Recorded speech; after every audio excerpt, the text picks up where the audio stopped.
Militer Israel diklaim sengaja menutupi kehancuran sebenarnya di Israel Utara akibat rentetan serangan yang dilakukan oleh kelompok perlawanan Lebanon Hizbullah.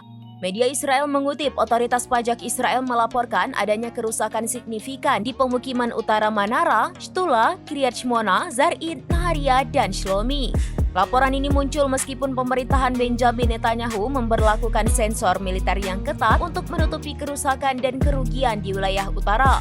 Otoritas pajak Israel juga mengindikasikan ada kerusakan luas yang tidak dilaporkan di tempat lain di wilayah itu.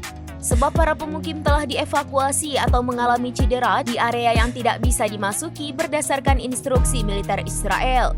Menurut pihak berwenang, serangan Hizbullah telah merusak 9.000 bangunan dan 7.000 kendaraan di pemukiman utara.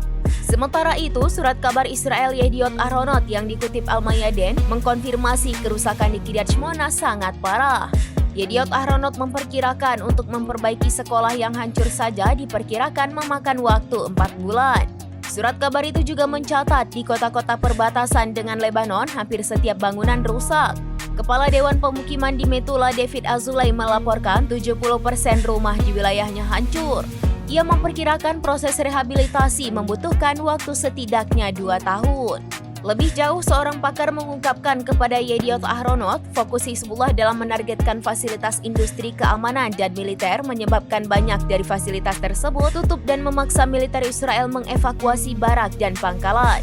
Pabrik-pabrik Elbit, Rafael, dan pabrik-pabrik lainnya menjadi sasaran langsung drone Hizbullah sehingga ditutup dan operasinya dipindahkan ke pusat-pusat rahasia baru di Israel bagian tengah. Pergeseran ini menyebabkan pemutusan hubungan kerja sekitar 200 orang, padahal biasanya menampung lebih dari 650 pekerja dan karyawan. Hal ini terjadi segera setelah laporan media Israel menunjukkan total kerusakan di pemukiman utara telah melampaui 5 miliar shekel setara dengan lebih dari 1,3 miliar dolar. Sebelumnya, Yediot Ahronot menggambarkan wilayah Israel bagaikan mimpi buruk tak berujung buntut serangan Hizbullah.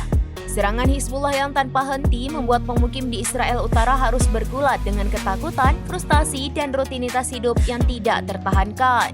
Wartawan Yediot Ahronot Roy Karis mengungkapkan keseharian pemukim di Israel Utara masih didominasi evakuasi dan peringatan, meski berita tentang progres gencatan senjata terus bermunculan. Pada Jumat 22 November 2024 malam, sebuah drone Hizbullah yang terbang selama 1 jam memaksa puluhan ribu warga Israel Utara berlindung. Wilayah Israel Utara yang terus-terusan menjadi sasaran adalah Al-Jalil Barat, Naharia, Aka, hingga Krayot, dan Karmel. Bagi banyak pemukim Israel Utara, serangan Hizbullah menjadi rutinitas yang tidak tertahankan.